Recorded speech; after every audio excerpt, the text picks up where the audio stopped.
तुम्ही 1974 मध्ये as a accountant supervisor म्हणून Larsen and Toubro he company join केली. तर मला मनापासून विचारायचं वाटतं, तेव्हा खरोखरच तुम्हाला असं वाटलेलं का की पुढे जाऊन या कंपनीचा विस्तार एवढा एक्सपोनेन्शियल लेवलने होणार आहे ज्यावेळी तुम्ही ॲज अ अकाउंटंट सुपरवायझर म्हणून जॉईन केली? की मी जो या कंपनीमध्ये जॉईन झालो तेव्हा या कंपनीची ख्याती अशीच होती की ही प्रोफेशनली मॅनेज कंपनी आहे, ही अत्यंत ऑनेस्ट लोकांनी चालवलेली कंपनी आहे, पण इथे पुष्कळ वाव आहे. आणि त्यामुळे तेव्हा मला जरी अशी कल्पना नव्हती तरी इथे आपली वाढ नक्की होईल, आपल्याला स्कोप मिळेल, जे काय आपण शिकलो आहे त्याचा आपल्याला वापर करता येईल.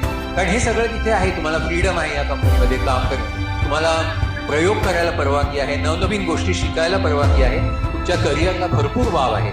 अशी कंपनी ही आहे. आणि आजही असंच आहे की एकदा तुम्ही या कंपनीमध्ये इंजिनियर म्हणून जॉईन झालात समजा, किंवा चार्टर्ड अकाउंटंट किंवा प्राईम फायनान्स प्रोफेशनल, ही अशी कंपनी आहे की ज्या कंपनीमध्ये आजही जे लोक जॉईन होतात त्यांना कंपनीच्या बोर्डावर जाण्याची संधी मिळू शकते. अशा फार थोड्या कंपन्या भारतामध्ये आहेत आणि हे त्या कंपनीचं महत्त्वाचं एक वैशिष्ट्य आहे, म्हणून मी ही कंपनी जॉईन केली.